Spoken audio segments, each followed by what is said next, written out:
En esta oportunidad, amadas y amados, nuestro encuentro con la Escritura ocurre en la carta a los Colosenses, el capítulo primero, los versos del 10 al verso 20. Y leemos de la traducción de la Biblia Reina Valera Contemporánea. Recibimos la palabra de Dios en nombre de Dios Padre, Dios Hijo y Dios Espíritu Santo. Amén.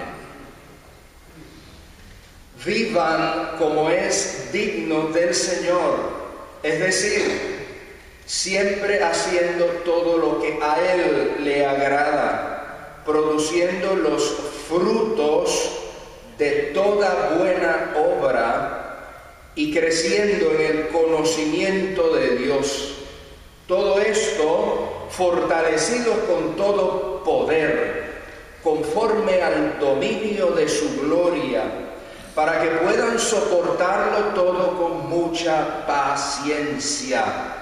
Así, con gran gozo, darán las gracias al Padre, que nos hizo aptos para participar de la herencia de los santos en luz, y que también nos ha librado del poder de la oscuridad y nos ha trasladado al reino de su amado Hijo, en quien tenemos redención por su sangre, el perdón de los pecados.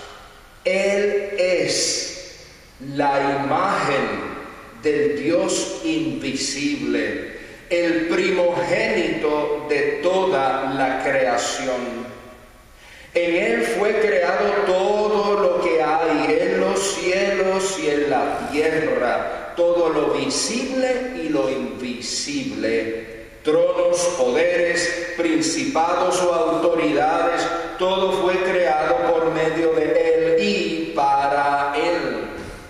Él existía antes de todas las cosas y por Él se mantiene todo en orden. Él es la cabeza del cuerpo, que es la iglesia. Él es el principio, el primogénito de entre los muertos, para tener la preeminencia en todo, porque al Padre le agradó que en Él habitara toda plenitud, y por medio de Él reconciliar consigo todas las cosas, tanto las que están en la tierra como las que están en los cielos, haciendo la paz mediante la sangre de su cruz. Palabra de Dios. Cuando leemos los discursos de los profetas del Antiguo Testamento, descubriremos que constantemente confrontaban a los líderes de Israel por sus actos de corrupción y atropellos a las personas desventajadas. Su alejamiento del camino de Dios los llevaba a ser tan tiranos y opresores como los monarcas de las naciones vecinas. Una y otra vez los profetas de Israel hacían llamados al arrepentimiento y al cambio de rumbo, sin que hubiese una mejoría permanente y consistente. Con el paso del tiempo, a través de los distintos discursos proféticos, se empezaron a manifestar promesas de Dios, afirmando y prometiendo enviar un rey diferente a los demás. Por ejemplo, Contemplemos estas palabras en un discurso del profeta Jeremías, en el capítulo 23, verso 5, que afirma lo siguiente: vienen días en que haré que un descendiente de David surja como rey, y será un rey justo. Será un rey justo que practicará la justicia y el derecho en la tierra. Siglos después, la iglesia cristiana naciente identificó en Jesús de Nazaret el cumplimiento de esas promesas antiguas. Ciertamente Dios prometió un rey justo y Dios envió un rey justo, y ese rey es Jesús el Cristo. No obstante, ya durante el siglo I de nuestra era se fueron levantando corrientes de pensamiento que enseñaban todo lo contrario. Había quienes veían a Jesucristo como uno más entre todos, y había quienes hasta lo ponían en el mismo nivel de los ángeles. Eso llevó entonces al autor de la carta a los Colosenses a encontrarse la necesidad de escribir a esa iglesia y, entre otras cosas, dejar claro quién es Jesús y qué tipo o qué clase de rey es. Así que en esta ocasión, mis amores, echemos un vistazo a tres frases o tres expresiones del texto bíblico en Colosenses que nos ayudan a ver y a entender quién es Cristo el Rey.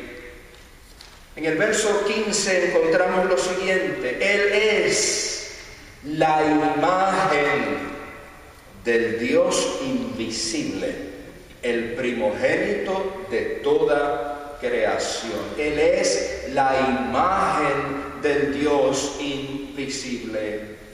Y con esta expresión el autor muestra varias verdades. En primer lugar, él declara que Jesús es Dios mismo. Él declara que Jesús es Dios mismo. Quien quiera comprender cómo es Dios, simplemente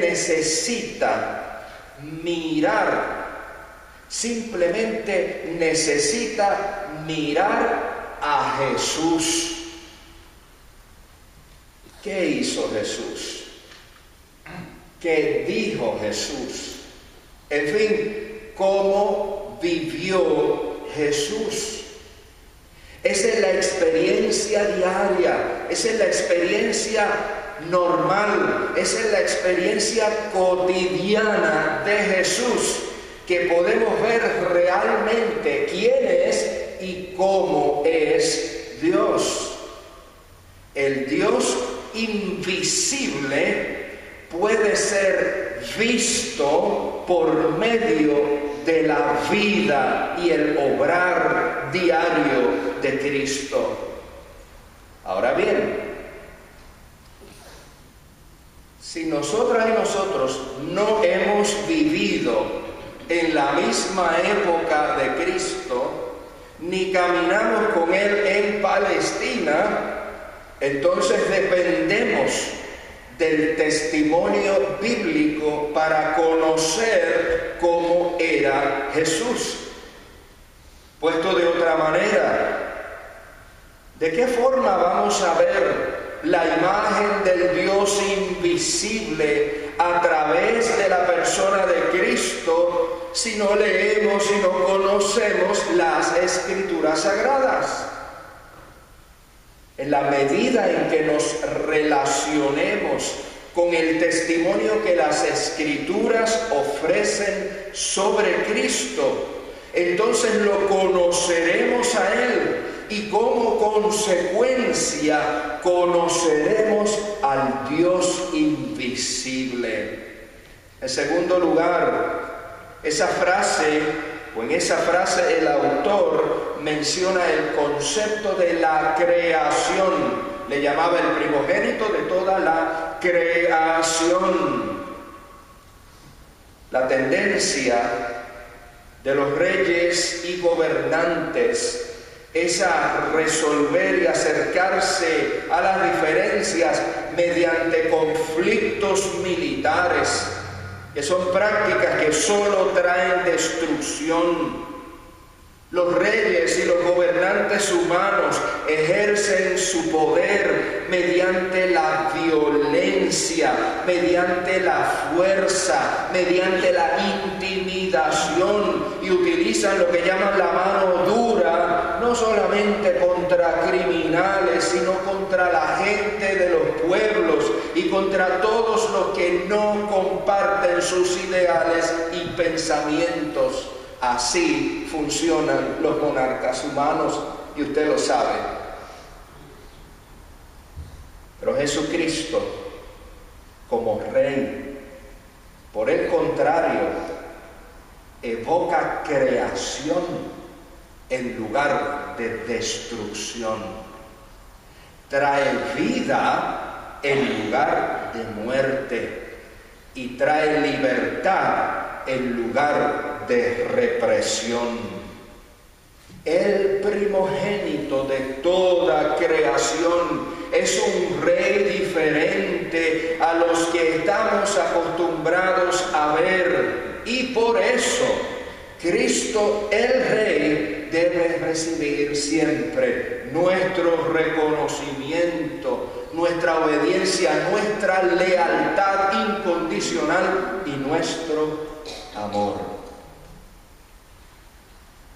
La segunda frase que en esta mañana entonces llama nuestra atención la vemos en el verso 20: haciendo la paz mediante la sangre de su cruz. Haciendo la paz mediante la sangre de su cruz. Los reyes y gobernantes tienden a derramar mucha sangre, pero ¿sabe?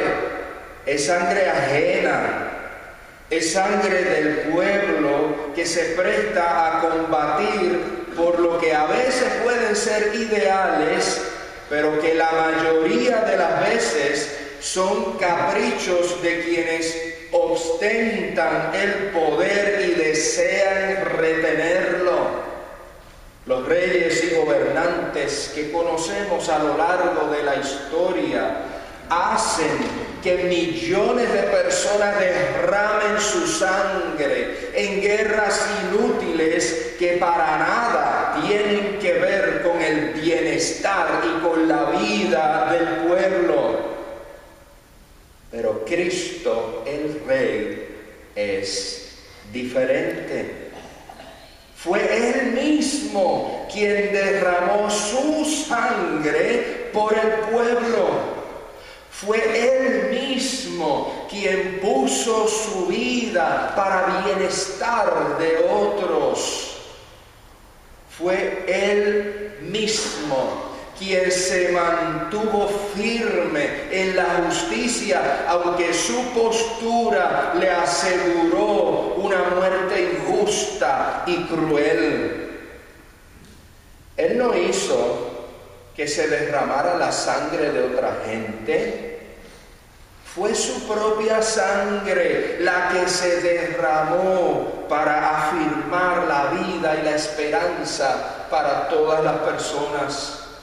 Su vida, su muerte y aún su resurrección fueron manifestaciones de desprendimiento, y su amor por el pueblo, contrario a los reyes y gobernantes que conocemos, quienes en realidad han vivido, viven y vivirán para sí mismos, son una negación de la forma en que Cristo, el Rey, funciona y opera. Y por eso afirmamos nuevamente, Cristo el Rey debe recibir nuestro reconocimiento, nuestra obediencia, nuestra lealtad incondicional y nuestro amor. Ahora, atendamos bien la tercera expresión que hoy consideramos, los versos 19 al 20. El autor dice: al Padre le agradó que en Él, en Cristo, habitara toda plenitud y por medio de Él reconciliar consigo todas las cosas. Reconciliar. Cristo el Rey busca, promueve y ejercita en su propia vida la reconciliación. Su reinado está basado, está fundamentado en la restitución de relaciones rotas, tanto en la tierra como en los cielos.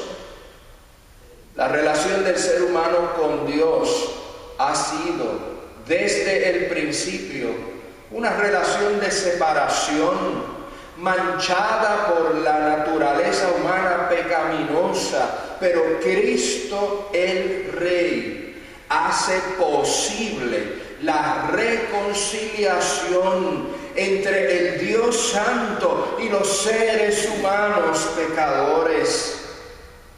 Y lejos de darnos la espalda, lejos de dejarnos abandonados en nuestra miseria, Cristo el Rey se empeña en buscarnos y reconciliarnos indistintamente de nuestras condiciones humanas. Ahora bien, la relación del ser humano con el ser humano también se encuentra en un horrible estado de deterioro por la misma razón. El efecto destructor de la pecaminosidad de la vida. Pero Cristo el Rey también hace posible la reconciliación y el restablecimiento de relaciones rotas. Quien vive al amparo del reinado de Cristo se esmera por promover el diálogo y la comprensión en lugar de la discordia y la violencia. Quien vive al amparo del reinado de Cristo, al igual que su Señor, se esforzará por llevar una vida marcada por el amor al prójimo y por la búsqueda del bienestar colectivo. Quien vive al amparo del reinado de Cristo dedicará todas sus intenciones y sus fuerzas para vivir de la misma manera que su Rey vivió, perdonando, reconciliando. Y de ese modo, mis amores, hablar de Cristo como Rey es hablar de vida, es hablar de entrega y es hablar de reconciliación. Y quizás nuestra vida representa los intereses de otros reyes. Quizás nuestro estilo de vida representa al de otros gobernantes, pero hoy la palabra de Dios nos llama a mirar a Cristo el Rey, nos invita y nos llama a entender cuán diferente, cuán distinto es Él de los demás reyes que conocemos. Nos llama a reconocerle como Señor sobre todos los aspectos de nuestra vida y caminar siempre al amparo de su reinado. ¿Y qué más decir? ¿Qué más decir? Creo que nada más hace falta. Simplemente empezar nosotras y nosotros a hacer, practicar, vivir la voluntad de nuestro monarca, Cristo Rey. Soli Deo Gloria.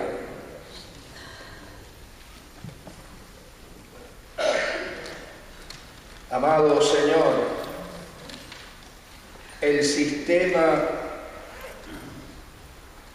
y los ideales humanos en los cuales nacemos y nos formamos nos empujan a la glorificación de la violencia, nos llevan al consentimiento del prejuicio y la opresión de unos contra otros. Ayúdanos, oh Dios, a ser libertados de esos reinos pecaminosos, de esas maneras que no representan tu bondad.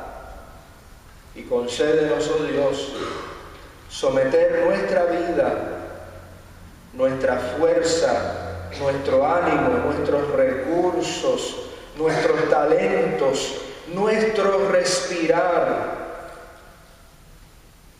a vivir, imitar y obedecer a aquel que llamamos Rey del universo, Cristo Jesús, en quien oramos. Amén y amén.